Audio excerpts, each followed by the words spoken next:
The Earnestly Speaking podcast is a show that is founded on free-flowing conversation and may at times venture into mature subjects. Listener discretion is advised. Yeah, Earnestly Speaking podcast.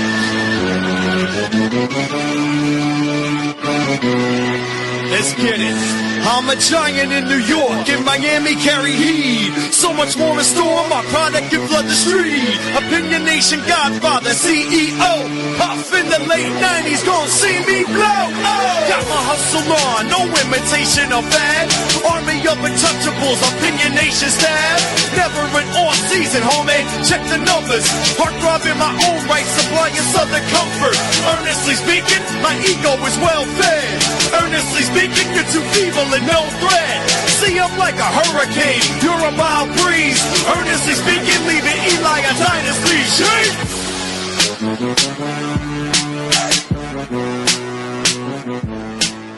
Earnestly Podcast coming to you Wednesday night, January 29th, 2025. It is once again EJ versus Degenerate, of course, my man, Zack The Degenerate. Or as I say, America's for Degenerate. We're actually going to go non-football today on this one, although I do want to touch on, real quick, your feelings. You, of course, you're a Washington Commanders fan. The nice little Cinderella story has come to an end in Philadelphia. How do you feel after everything that's happened on Sunday? You can never win a game when you're blowing it with turnovers. Yeah. All right. What was it? 2 minutes to go in the first half. It's 14-12. Yeah. Defense can't show up. Defense can't stop the most predictable offense they face all postseason. And then you turn it over on a kickoff. So you were pretty much done. Yeah. But no, it was an amazing ride. I think it proved why Jaden Daniels should have been a top 5 MVP candidate. Mm-hmm. He played great. I thought he played fantastic in that game. Yeah. But literally, they're going to try and run Saquon Barkley from the beginning, and you give up a 60-yard touchdown run on the very first play. Yeah. That was absolutely embarrassing. How do you think I felt as a Giant fan watching that shit? Like, I literally tweeted out after the game. Well, first I go, "Welp, that was fun," and then I text someone. I go, "What was it?" Oh, I said, "Okay, we get it now, Saquon. Please, okay, stop breaking my heart, man. Okay, have mercy on me." Look, I don't mind Giants fans who were outraged with him being franchised and Daniel Jones getting a contract. Those Giants fans, I got no problem with being upset. Giants fans like you who rationalize and defend the organization for franchising him and giving Daniel Jones $160 million contract. Zachary, wait a second. You deserve to All watch him. I said, Zach, then was that I understood the logic. I didn't agree with it, I said, though, but I understood the logic. You understood and defended it. I didn't defend it. I understood. You defended it. I understood the logic. I didn't agree with it then. I don't agree with it now. Obviously, in hindsight, it was a bad move. Daniel Jones, even in that one "quote unquote" good year he had, did not earn that money. Did not earn an extension. I mean, he wasn't even that great. That's that year. What you say when the extension gets done. I'm saying, I defend this long term. No, you were defending it. I defend the logic. I said the reason why I understand what he did is they wanted to get ahead of the market. But what I did also say too, also there's a caveat that I don't think he also earned the right benefit of the doubt just yet. That's all I said. When you defend what they did, you are defending the deal. But it's not a defense, though. It's me understanding the logic and disagreeing with it. That's all, buddy. No, pal. When you know they make a mistake, you're supposed to call it out. You do not defend it and say, "Well, I understood the logic." There was no logic. It was retarded. If you want to say I'm playing both sides of the fence, have at it. But I did not agree with it then. I certainly, obviously, in hindsight, do not agree with it now. So it is what it is. Yeah. That being said, like I said, Washington Commanders. I was telling so it's funny. the last guest of the podcast I had last night, Rob the Genius, another regular to the show. He's also a big Commanders fan too, also. And I told him on the podcast, like, my only fear, and hell, I think I even told Kyle this actually on the episode yesterday as well too, that my one fear for the Commanders is that I don't want them to be the Houston Texans of this year. In other words, what I mean by that is this: sophomore slumps are a thing, and I'm not saying so much with him, but Jane Daniels, but also the team itself, because now they're going to be the team that's going to be kind of hunted now, because now they're on the radar. You know what I mean? So now there's an expectation that this team should be at the very least as good as they were last year, or this year rather, on next season. And maybe that can be a blessing and a curse. That's my only fear. But that being said, this team has a lot of cap room ahead of them. I don't know the number. I don't know if you've done the research yet. The number they have left of spending money for this offseason, though. But again, we see it when you get the quarterback right early and quick. That opens your window pretty fast. And the Commanders have a chance now to really add to that roster and have a 2-3 window to win a title before they got to pay Jay Daniels max dollars, because he's getting that money, obviously, and deservedly so. Yes. And the one thing Joe Burrow says that is 100% honest is when you have a franchise quarterback, your window is never closing. True. This idea that, oh, well, once the quarterback gets paid, the window's closed. No. Our window is open for as long as he is healthy and with the team now. Oh, I agree with that. I'm just saying, though, in terms of being able to spend around him. That's all I'm saying. You can maximize that roster and spend buku dollars on a receiver. If you want to go trade with Tyreek Hill right now, you can. Yeah, and have you seen how much money, the percentage that the salary cap keeps going up? Yeah. It doesn't matter at this point if you signed a quarterback to a massive deal. Just wait 1 year, and you got a ton of money that's free to be spent. Well, like I said, we'll see how this offseason goes, how they do. I'm really, really curious to see what they do this offseason. All right. We also have a little political thing I want to talk to you in the back end of the podcast with RFK Jr. trying to get confirmation hearings today. I want to get an opinion on that one. But we're here today because I want to discuss with you, because we are, I mean, technically it was last week, but you can look at this week too also. We are definitely at the midway point of the NBA season, maybe a little bit further past the midway point. But last week on the show, we did do awards, midseason awards for the NBA season so far. This episode, I want to focus now on letter grades for each team in the NBA currently right now. So what I'm going to do, we're going to go in order of teams in right now currently in the conference standings right now, 1-15. We'll start with the East first. So we'll go from the number 1 seed to the 15th seed, of course, in the association. So the first team here, of course, is currently number 1 seed in the Eastern Conference, and that is the Cleveland Cavaliers. What letter grade are you giving the Cleveland Cavaliers, Zach? I don't think there's any letter grade you can give other than an A+. Yeah, like, same here. There's nobody who saw them being far and away this good. Yeah, I'm with you, brother. And I think for me, it's more so, okay, we knew they were a good team. We knew they were a top 4 or 5 team in the Eastern Conference. The question is going to be, what's the next step? Are they a team that you can see in the conference finals? And prior to the year, I would have said no, because I still felt that Boston, Milwaukee, Boston, Milwaukee, New York, I thought with the moves they made before the year started, and even Indiana, I thought was probably at the very least on level. So you had 4 teams, and then of course Philadelphia, before we saw what happened this year, were teams I felt were clearly, if not better, at least on level. So I felt like they had too many pitfalls to crack that Final Four in the NBA. But kudos to them this year, what they've done. At this point, am I still a little apprehensive? Slightly, but definitely smaller than it was entering the year. I still think, gun to my head, 7-game series, Milwaukee or Cleveland. I might still take Milwaukee because they're the best player in that series. Milwaukee against New York. I might still take New York in that series, maybe, but I'm not as determined. Like, if you asked me that question, like maybe 3 months ago, I would have said, hell no, they have no shot. Now I think they have a shot. And I think the East is actually more open than people give credit for. Boston is beatable. They are beatable.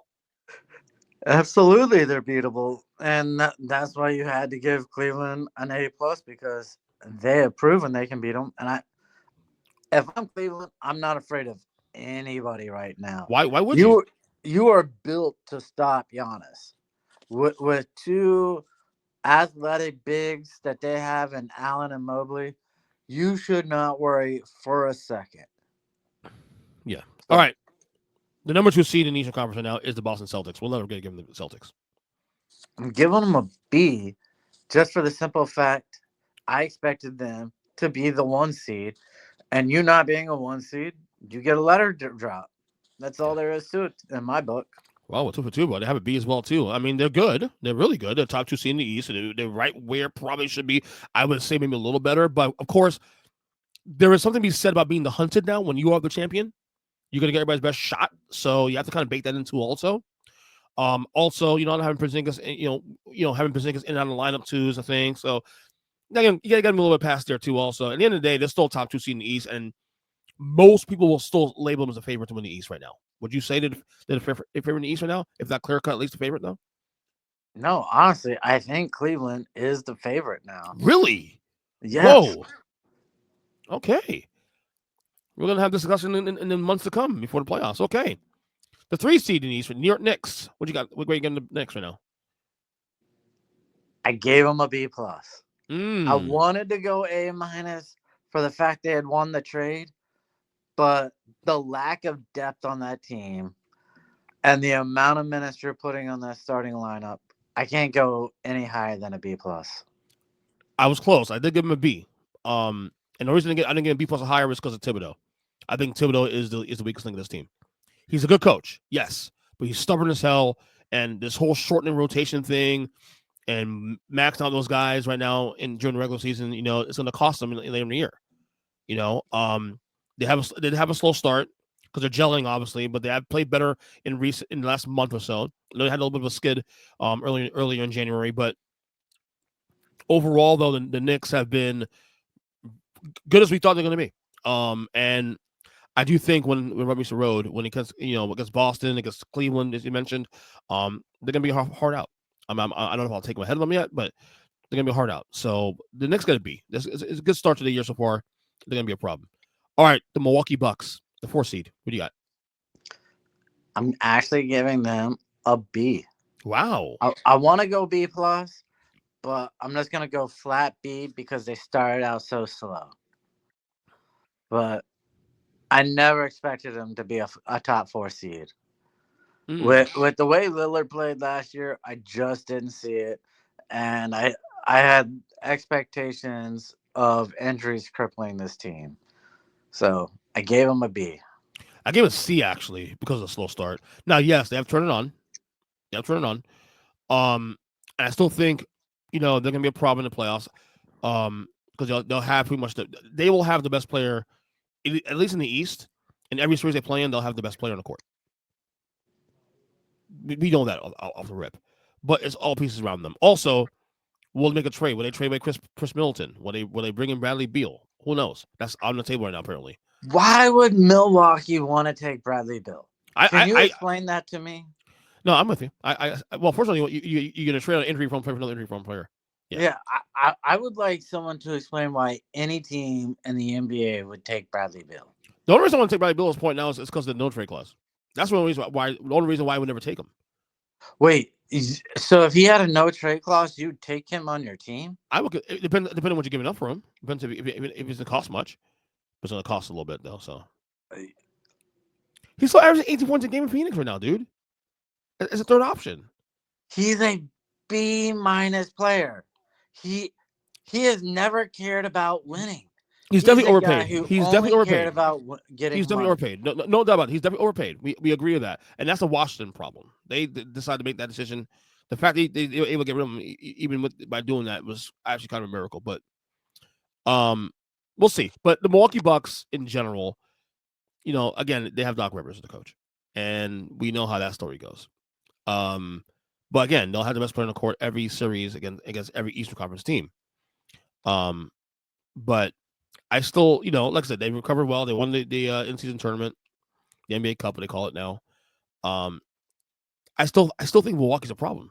Yeah, I think when they're kind of on the radar now because they started slow. I think for all the love the Cleveland's getting, all the love that Boston, of course, Boston always gets, and the Knicks are obviously up there.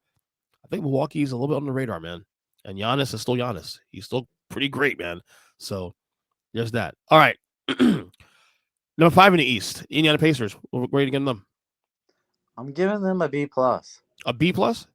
Absolutely. Wow. This is another team that struggled early and it turned it on late. Yeah. All right. I expected them to at least be a top 5 or 6 team, and they're doing it.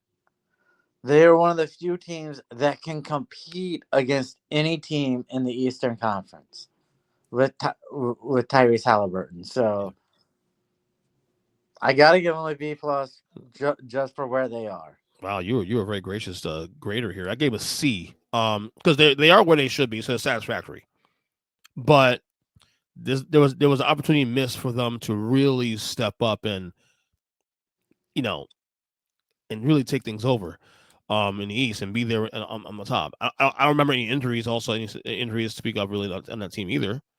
Halliburton's playing most every game, right, this year, or close to it, right? So, I mean, they've kind of underwhelmed a little bit this year to me because I thought after what they did last year, going to the conference finals, that maybe they're that team that could maybe crack that 4, and they haven't done it yet. But to their credit, they have caught on in the last month or so. They are now 5 against about 500 as last I checked, as it's recording anyway. So that they've done themselves some goodwill in the last month. So that puts them to a C because yes, if we did this podcast a month ago, they would have gotten probably a D, T-, honestly. So. Oh yeah, absolutely. So kudos. All right, the Miami Heat, the number 6 in the East. What you got? This is one of the only other. Actually, I shouldn't say that. I have a few with this grade. I give them an A-. Wow. Yes, I wanted to go even higher because of the executives there. The fact that they are winning with all the drama surrounding this team, and they are right now not even just a play-in team, but an actual top 6 team. Yeah. I there's nothing I could do. We had this conversation 2 weeks ago, and yeah, they're a C team, maybe B-, but they have turned it on of late, even as all the controversy has continued to grow. So there's nothing I just can't give them anything lower than an A-. So you lied to me because I think about 2 weeks ago, a week ago, you said it was C+ grade. Yeah, and you look at what happened. They reeled off a few more wins, moved up the ranks, all during all of this bullshit. Yeah, and the bullshit, of course, being Jimmy Butler, which we've spoken about in this podcast a lot, especially myself. I gave him a B-, just because of the handling of the Butler stuff, because they do take some blame for this too. Also, obviously more on Butler, but Pat Riley should take some heat on this one. For what? Well, ultimately, they should have nipped the bud like early in the year. I mean, didn't look, they offered him a contract. They didn't offer him a max amount. They offered him a contract he just didn't like. No, I don't think they offered anything. But the rumors they offered him a deal, but they never offered him anything. I could have sworn I heard like $100 million for 2 extra 2 years. And there's been like different sources saying that wasn't true actually too. Also, so I don't know if they're lying about it or not. But 2 years or 110, I think it was the number I think they offered. So in essence, he would have made $200 million for 4 freaking years, and that wasn't enough for him. Right. Dude, I hope you don't get anything more than veteran minimum. The way it's going with him, we may get close to that. I also think this is a credit to Eric Spoelstra, why he's the best coach of basketball. You've seen it once again. The next man up mentality of this Heat team, and being 16 in the Eastern Conference is pretty damn good. Tyler Hero having a career year. And one thing, the one positive I will say as a Heat fan too, also watching this situation, is that while the Jimmy thing is a distraction, the young kids are playing well. The Khalil Ware, a first round pick, who was looked at to be as a project, all of a sudden he's playing well now. He had 25 points last night against Orlando. Oh, 2 nights ago against Orlando. So again, they find the ways to make it work, and they're still a top 6 team in the East. Are they a finals contender? No, they're not. But they're very competitive, and I think always gonna be a hard out no matter what. All right, Your Orlando Magic. It's gonna be a little, this for me, it's gonna be a little tough for me. Orlando Magic. What you got? I would have given them an A plus if this was 10 days ago. Yes. Yes. Saying that, I can't go any lower than an A minus. Wow. I'm a homer. I am in a generous mood, but they are still playing. They are still. They're staying above water right now. Yeah. As they get all their guys back and find their rhythm again. So this was hard because, again, I'm in the same boat. You'd asked me this 10, 14 days ago, I would have done the same thing. But what's really troubled me is that they got the stars back and they're still losing games. That's troubling me. Takes a little time. So I'm going to go C+. What? C+. Dude, they were winning without the stars. And then you get the stars back, and then you start losing games. Have them preseason? I mean, you can't. Yeah, you have to. It's satisfactory, yes, but this is tough because I want to go A+ so bad because they. So you go from A+ to a C+ in 10 days, dude. When you get your two best players back and you don't win any games, I mean, what was supposed to do with that? Like, come on. You got to win some games with the stars, bro. You don't drop 2-letter grades that quickly. You can if you play at that with your two best players on the team. Absolutely. Yeah. Yes. Without question.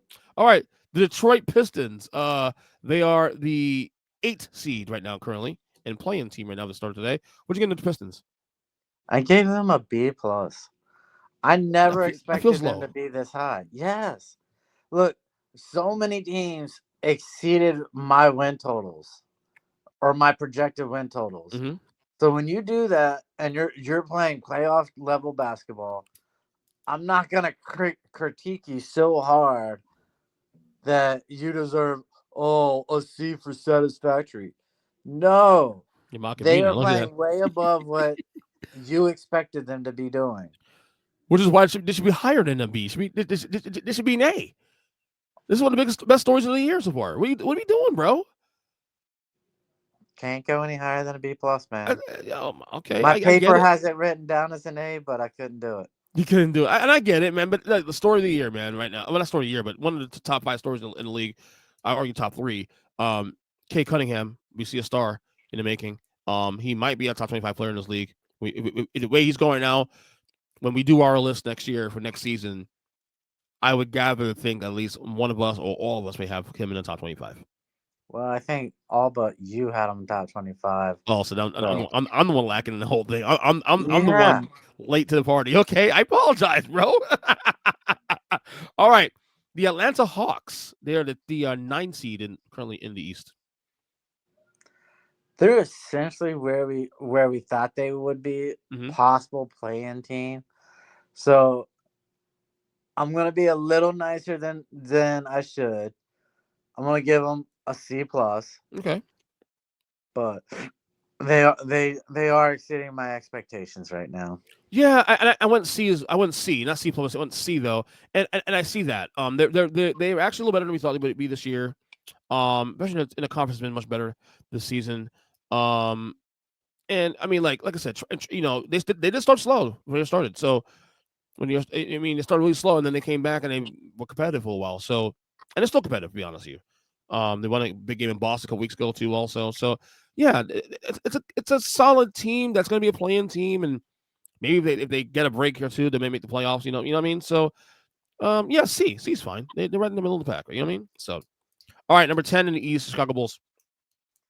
I gave them a C- for the simple fact there's 10. You can be the 10th best team in the league and have a chance at the playoffs. Yeah. And they have so much talent on that team. Mm-hmm. So, is it wrong? I went D. It is wrong because they actually have Zach LaVine healthy now. They have talent on that team. They have talent. They should be at least 8 in the East. At least where Detroit's at right now is where they should be at now, and they're not.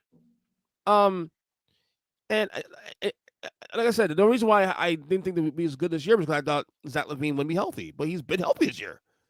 And they're still not. I mean, look, they're playing team now, so maybe they can get a break or two, but it still feels it's a harsh maybe. Should I go C minus? Maybe C minus, but nah, fuck it. I'm in that mood. Give me a D for the Bulls. All right, the 11 seed, surprisingly, of course, but given all the stuff that they've gone through, the Philadelphia 76ers. Would you give the 11 seed to 6 right now? I reserved this grade for only them. Okay. They are the only team in the NBA that I gave an F to. They are an absolute freaking joke. And there's no way around it. This is an F. Flat out, they are failing. Maxey is not a guy who can carry a team. He is like one of those. He's a Bradley Beal, decent player on a bad team. Paul George barely shows up. Embiid barely shows up. It's a bad team. So I gave him a D minus. I was close to giving an F. I was on the verge of doing that and the reason I didn't give him an F is because when Embiid has been there, and when all the three guys, it's been very very minimal, but when they've been there, they've cooked. They've looked like one of the best teams in the conference. But again, what we said all year long, this team ain't gonna be healthy because they just can't. And all three guys starting at the same time is gonna be difficult. And they created a big hole as it was. They came out of the hole, ended up getting to the playing situation, and actually were starting to wonder, okay, with this team stay healthy, can they crack the 6? That's out of the question now, in my opinion. Now, so a D minus only because there's only about a game or two back of the play-in, I believe, and if they can get Embiid and Paul George healthy between now and April, they can make a little bit of a run like last year, made the play-in and won the play-in. But the reason I give them F is because a lot of it has nothing to do with the fact that they don't gel well. It's more the fact that they just can't stay healthy. But even with that, I still think they should be better than they are now. Also, even with Embiid's injuries, because I like their roster anyway, and the roster is not up to snuff, even though they have the talent to do it. That kid McClain who got hurt for the year, though, the rookie, he was having a phenomenal year before he got hurt. They have Caleb Martin from the Heat. They have a couple really good role players, so they have enough guys to fill in, Embiid or Paul George missing a night here, and they just still can't be consistent. So I gave him a D minus only because of that. All right, the Toronto Raptors, number 12 in the East. I gave them a D. Same here. They're a crap team, but they're not even trying to go anywhere. They are literally just trying to stay afloat. And they're competitive night to night. They're gonna get their best shot every night. So I'm D as well too on the Raptors. And again, they're in a massive rebuild. All right, the Brooklyn Nets, 13. I gave them a C minus for the simple fact before they started trading off pieces, they were winning games. Mm-hmm. All right. Before Dennis Schroeder got traded, they were what, a top 6, top 17 in the NBA. Yeah. And then they just completely fell apart once they got rid of their point guard. Yeah. And now they're just looking to get rid of everybody. Yeah, I'm going D because I'm going D because there's no direction right now with this team. Like, where are they going? It's just okay. They have all this raw talent here. Cam Johnson and trade Schroeder. Ben Simmons' last year's contract. But where are they going? Like, what is this team going to do? You know what I mean? And to me, we got a little false hope early year because, as you just mentioned, they were a top 6 team for a couple of weeks there, and maybe they can be a play-in team. But they've totally fallen apart since that nice start to the year. So a little disappointing in my opinion. Not a failure, but there's just no direction in this team, unfortunately. So, all right, 14 in the East, the Charlotte Hornets. What are you giving them? I gave them a D minus. Ooh. Oh yes. Look. Ooh. Ball is not a winning player. He's not even a guy you can build around, and yet that's what they're trying to do. Mm. If there was someone I would be willing to give up and take Bill's contract, I would take Bradley Beal back. That's how bad I think Ball truly is as a player. Ball's a great talented guy. He can't shoot for shit, and he's a ball hog. He's a one trick pony. No, I gave him a D. And the only reason why I gave him a D was because Ball did play well most of the year. But the team sucks. No, he didn't. He hasn't. He did for early part of the year. He did. Just because he scores a ton of points doesn't mean he's playing good. That's all they have. When he's taking more shots than any other player in the NBA, by far. Yeah. Well, he's their box office, but they're a terrible team, so it doesn't matter. As we mentioned, they got Brandon Miller too, also. But I think he's off. Is he off for the year, Brandon Miller? Yeah, they probably would have been a better team if Ball could have given up 5 or 6 shots a game to him. Maybe you're right there. Maybe you're right. Finally, last place in the Eastern Conference, the Washington Wizards. What you got? I want you to understand this one. Okay. All right. You have a generational talent possibly coming into the draft this upcoming season. Mm-hmm. Right? Everybody would love to get their hands on Cooper Flag. And the team with the best shot right now is the Washington Wizards. I gave them a B+. Wow. Because they are doing exactly what they are set out to do. They set out to lose, and they are losing. And I get that. So, I get the logic. I can't fault it. No, I get your logic. But I gotta go F. 14 losses in a row. Come on. They have NBA players that have done stuff. Kyle Kuzma and Jordan Poole. They shouldn't be this fucking bad, Zach. Yes, they're a bad team. They shouldn't be this fucking bad. No, they shouldn't. But again, they had the best chance at a generational player. To your point, they understand the assignment. Exactly. All right, let's get to the Western Conference, man. First team here, number 1 seed currently in the West, the Oklahoma City Thunder. Oh, I'm giving them an A. They're doing nothing but winning. All right. And everybody around Shea is getting better. Mm-hmm. So I love it. I was an A. And then I forgot Chet Holmgren hasn't played in months. So they got an A+. They're doing all this shit without Chet Holmgren. So they're going to get better and more dangerous as we get closer to the spring. So, yeah, A+ here. They were number 1 seed last year. But again, it was a learning curve. Now they're 1 year older, 1 year more experience. Their second best player on the team is not even on the roster right now currently because he's been hurt since November. And they're still 8 games ahead in the Western Conference? So this is easy for me. No, this is A+. I think I'm there with the Thunder. I think I'm there. I think they're the heavy favorites. I think they beat everybody in the West right now. I don't think the West is as deep as you think it is. I think there's a lot of teams that we consider to be West to be good. I don't think there is as many legit NBA final contenders in this conference as you think. Honestly. Nah, I think there's maybe 3 or 4. Yeah. Tops. Yeah, seriously. Normally you'll say, 8, 9 teams. Not anymore. A lot of those teams will consider older and just have issues. All right. The Thunder being, of course, I would say right now at this point, heavy favorite. All right, Houston Rockets, rather. What you giving them? Number 2 in the West. I'm giving them an A+. Hell yeah, me too. And they are developing a star in the making with Amin Thompson. Oh yeah, he's so good. Yep. Those Thompson twins looked like busts last year. They were barely seeing the court, and to do what he's doing, he was another guy who, like I said, was up for a possible most improved player. Mm-hmm. So.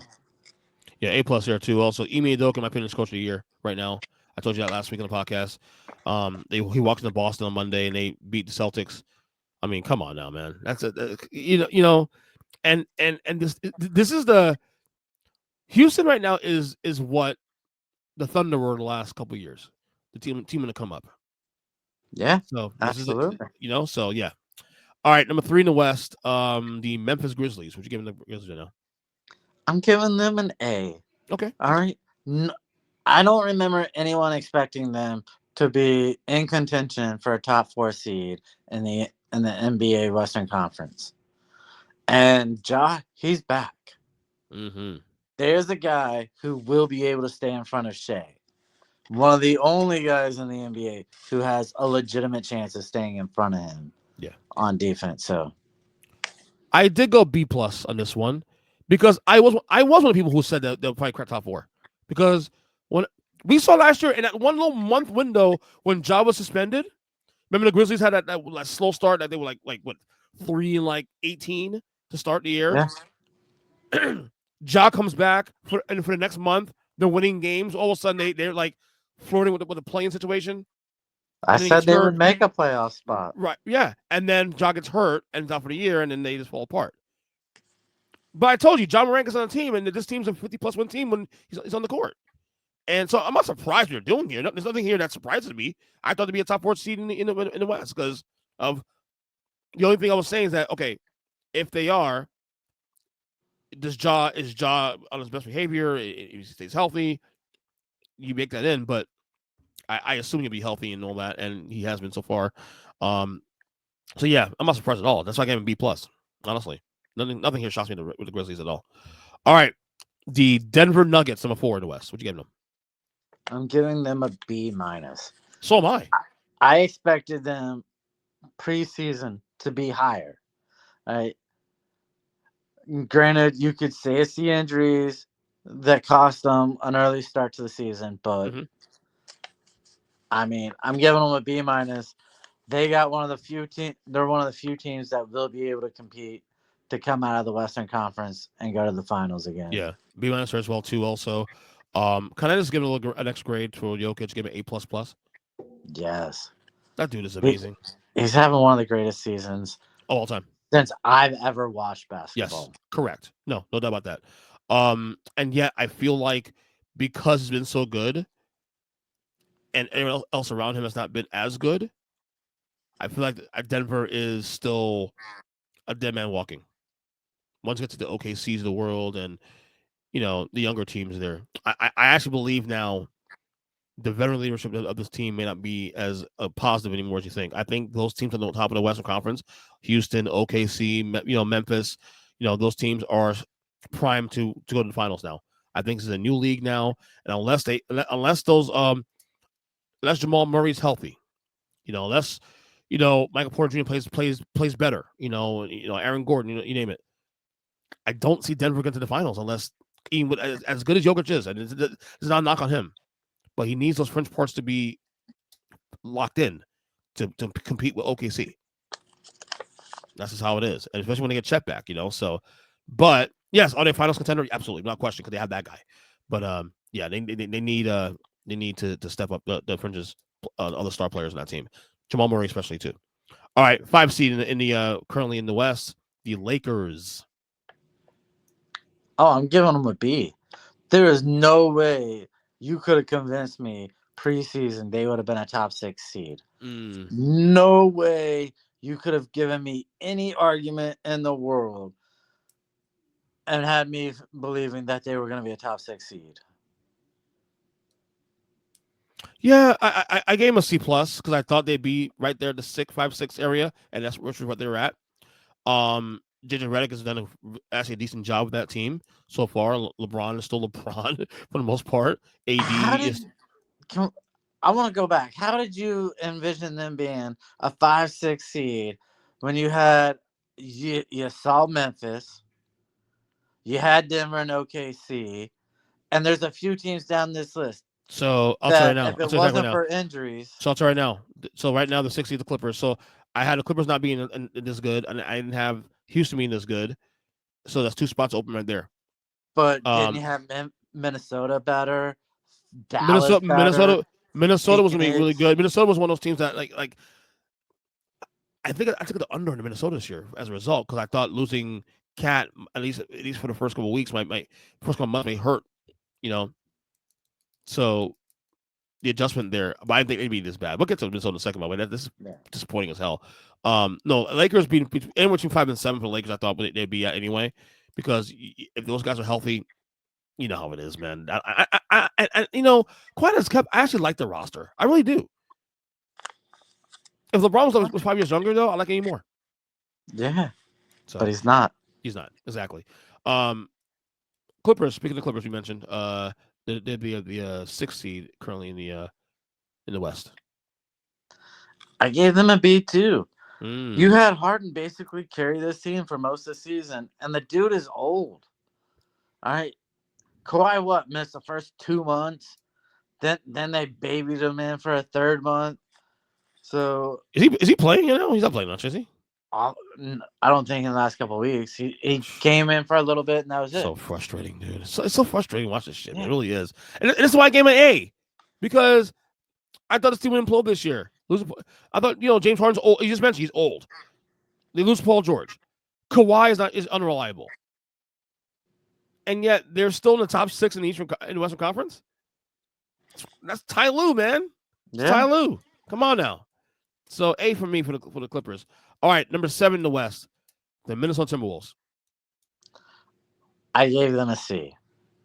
I expected them to be higher up in the rankings. All right, I really did. I thought getting Randall and DiVincenzo, I thought that would make for a better lineup for them. So I expected more out of them. Yeah, I can't do it. I had to go D+. They should be better than they are now. It just feels disappointing. And look, this room will grow. They can still make a run late in the year. I mean, but 2 weeks ago, I would have agreed with you, D+. But yeah, it just feels disappointing now. I think the only reason why they're even this high right now is because the teams on the bottom have really shit the bed the last month or two. So, but yeah, it feels disappointing in my opinion. So D+ would be for Minnesota. All right. Let's see here. Phoenix Suns, the 8th seed in the West. This is a D- for me. Ooh. This was a team. Look, when you have Booker and Durant, I expect a lot more out of you. Yeah, I agree. I really do. So I went D. So right there. I went D. They started off the year up great. They tailed off a little while. They're playing a little better now. Should have been better, man. I mean, a lot of us thought they may be a top 5 seed in the West at least. A full year of KD and Booker. Come on now, what are we doing here? And now they might trade Bradley Beal. Who knows? They're never trading him. Nobody is gonna take that guy. Turn on the Heat. So right now, we're not taking them. So yeah, you have no chance at improving your team down the road if you trade for him. Yeah. Because if you have a young star, you got to sign him to a contract while Bill's there. Yeah, what are we doing, man? This team is bananas, bro. It really is. All right. We got now 9 in the West. Phoenix. Sorry, Dallas Mavericks. What do you got? Dallas. I'm actually giving a B- for the fact they have missed their 2 best players for so much of this season. And yet they're staying competitive. Yeah, I gave him a C for that reason, actually. Luka's been out 2 months now, close to 2 months. Kyrie missed some time. Lively's out now, apparently. Yeah.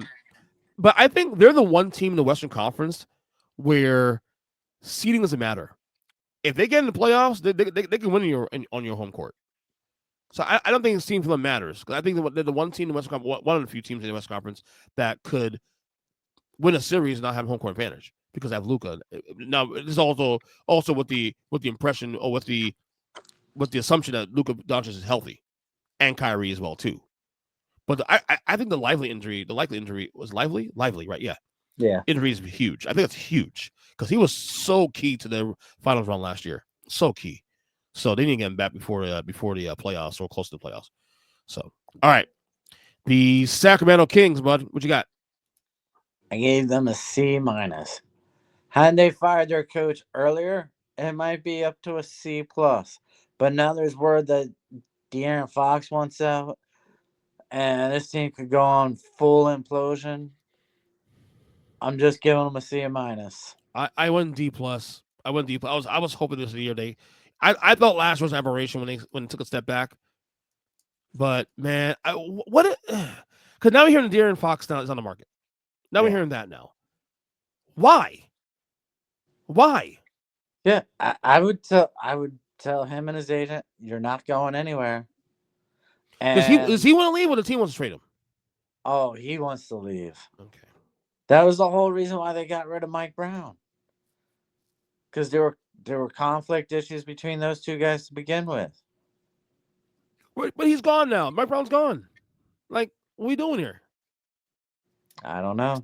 I mean, that's a young team that can make some noise in the West, man. Don't break that up, man. Come on. D+ still for me, but that team. That's what a letdown, man. Last 2 years. So I'm just what a letdown. All right, Golden State Warriors. What you got? That's number 11. Yeah, I'll never give them a D, so I'll stick with a C-. But such an underwhelming team. But I really didn't see them having much of a chance. So I gave him a D. I did go D. Because again, I still thought, even with it being a tough, having a rough roster, I thought they'd probably be playing right at this point now, at least, and they're not there now. I'm really fascinated, Zach, how this Warriors team operates in the next 2 years with Steph Curry. Steph Curry is still playing in his prime. You know that, right? He's still playing prime basketball. This guy is still a top 10 player in the league. I really hope this team is not wasting his fucking best years of his career, right now, because he has a lot of good basketball left ahead of him. And it would be malpractice to, and look, I get it, a lot of it's their fault because of the contracts they've signed, signed Draymond to that deal 4 more years, obviously, but I'm really curious, at what point does Steph Curry say, okay, we got to start winning now, make some moves here, or I'm out? Because, look, we can't keep wasting this dude's prime like this, bro. Well, that's where I kind of worry. Is he already leaving his prime this season? Because the amount of shots he's taking has dropped off significantly. I think he's averaging like 17, 18 shots a game now. Maybe that's by design now. What, to lose? Because they need him to score. They need someone who can score. Well, maybe he sees the writing on the wall now. Okay, well, we suck anyway, so fuck it. I'm not gonna go crazy. Same legs for next year. Maybe make another move, before for next year. I don't know. You could be right. You could be right though. Keep saving your legs every year, and guess what? You'll never make the playoffs. Well, dude's got to start shooting more. Well, right now the way things are going, they ain't getting it this year. So, all right, I gave him a D anyway. All right, San Antonio Spurs, number 12 in the West. I gave them a C. I had higher expectations of this team, mainly because I had higher expectations of Wemby. I thought he would be able to dominate and move into a possible top 5 player, and he just hasn't done it. Really? Yeah. I thought we were there 3 weeks ago. You changed your mind? He has one game here and there where he's a top 5 player, and then he puts up 13 points and 6 rebounds the next. So maybe a little bit of a sophomore slump, I guess. I want to see plus, because I didn't think it'd be this good. I thought the West would be better. They were for a good while in the play-in spot and actually were secure there for a little while. They've now played themselves out since then. Look, when your second best player is probably Chris Paul. No. Come on now. It's Vassell, man. Okay, fine, Vassell. I mean, come on. De'Aaron Fox is rumored to go to San Antonio. They need a stack. Let me need another star. It's time. Absolutely. I guess the question is, if you're San Antonio, do you continue to take this route of like building young players, or do you start fast tracking this thing now? Because, I mean, this kid's ready. This kid has the veteran. He has a veteran presence about him. Like he's obviously 20 years old, but he doesn't act like a 20-year-old. He definitely is mature. Do you fast track this thing though? I worry they will not fast track it if Popovich is still in charge. I feel like Popovich is trying to slow things down and drag out time. And you can't do that in the NBA. You have to seize the moment. Yeah, I agree with that. And not only that, I don't think the West is as good as you think people think it is. I think there's only really one, two, three teams in the Western Conference I still consider title contenders, real contenders. So, yeah, there's an opportunity here. If you can get a piece or two, you're in the mix. You know what I'm saying? With that guy, So, but C+ for me is San Antonio. All right, the Portland Trailblazers, number 13. I actually gave them a C. Ooh, I know really? yes, because I expected them to be the absolute worst team in the Western Conference. Same. This is why I gave him a B. There you go. Because I did not see this coming. And they played good basketball last month, bro. They really have. By the way, Scoot Henderson all of a sudden, starting to play better. Has he, or has he had just a couple good games? Yeah, we'll see. I mean, we'll see. Yeah. I mean, you got to continue putting it all together, but he's had a nice little run here. So, but Portland's been pretty good. I thought they'd be one of and not the worst team in basketball, and then they're not that at all. They have 18 wins already as a recording. So, credit for them. All right, the New Orleans Pelicans. What you got? I gave them a D-. Mm. They have been annihilated with injuries. All right. I know you probably have them as an F. I do. Thank you. I have an F. I mean, you factor in all the injuries they've gone through this season, it's really tough to compete. Yeah. So, and this is a team that is going to be poaching up. People are going to poach off of. Obviously Zion. There's always rumors about Zion, whether he'll be there or not beyond this year. Brandon Ingram is probably going to be on the move at some point, if not trade deadline, certainly after the end of the year. So this is another team that had a small window to get something done and just couldn't do it because of injuries and whatnot. I gave it F because it's just the whole thing's frustrating. It's a failure. That's all. So, all right, and finally the Utah Jazz. I'll go ahead and say that gave an F also too. I thought it'd be better than this. I didn't think it'd be this bad. Yeah, I agree with you, but I had to reserve my 1F for the 76ers, so they got a D- as well. Okay, I respect it. So that is the midterms for the midseason for the NBA. Of course, Zach will be back next week for the Super Bowl prop bets and all that. Before we get out of here, one political thing here I want to talk to you about. RFK Jr. He's currently being confirmed. He hasn't been confirmed yet, but he's going through the confirmation hearing right now for his role for Secretary of Health and Human Services. So, very obviously probably the most. I don't think it's probably. I think it's actually not even. It's easily the most controversial pick of Trump's cabinet. Of this cabinet. Your thoughts on that? Do you want him to get confirmed? Because RFK Jr. is a little bit of let's just say he's a little different than most cabinet picks. In a way, I hope he would get confirmed, and I hope he'd be able to institute some of the things he'd want to do. Mm-hmm. But they'd all be held up. They go to court because Republican attorney generals in several states would just go right to blocking it. He would love to ban certain chemicals and agriculture, and he would love to ban certain chemicals in our food, and he would love to ban, the requirement for vaccines. But none of that's going to happen because Democrats will step in on vaccines and medications, and Republicans will step in when it comes to agriculture and food. So everything he stands for or would want to stand for, he's not going to get anything done. But you got to try somewhere, which is why I hope it gets confirmed. Yeah. If for anything, to shake up, Big Pharma, and on a personal level for me, to shake up, the food industry, the FDA, because it is malpractice, the shit they allow in our foods, the dyes and all this stuff, the additives, all that crap in our foods. We hear a lot about how like different countries have, like, for example, the McDonald's or the KFC outside of the country. It's much healthier. Not say it's healthy, but it's much healthier than what they serve here in America.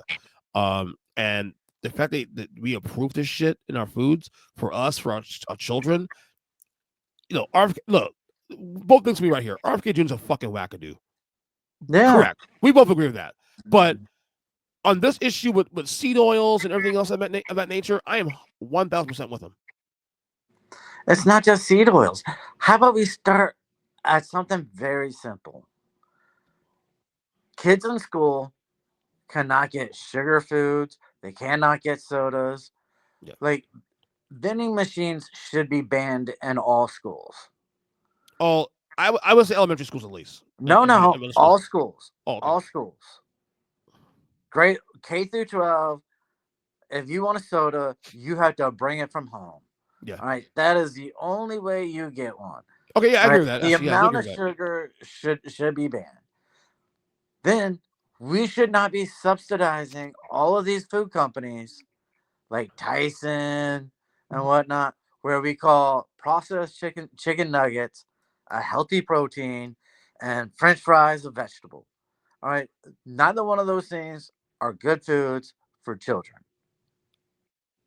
And I believe every child should get a healthy breakfast and a healthy lunch at school, and then leave it up to the parents for their dinner at home. So if we could start there, we could reduce the amount of diabetes in our country. Right. That alone is why I want him to get confirmed. That alone, this is his take on food. And even if he gets nothing done, we got to start somewhere, man.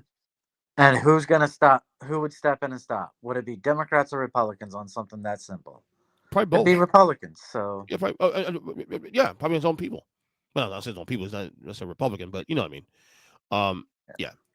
But if anything, get confirmed for that because of the foods, because that's something passionate to me, especially with my family. So anyway, Zach, good job. Next week we'll be doing our prop bets and the Super Bowl picks and all that good stuff. So yeah, that's it for me. All right, man. We'll talk later, man. You look tired there, buddy. Get some sleep. Yeah, well, when you wake up at 5 o'clock in the morning to walk the dog, it's a long day. Got some rest, brother. We'll talk soon. All right, man. Later.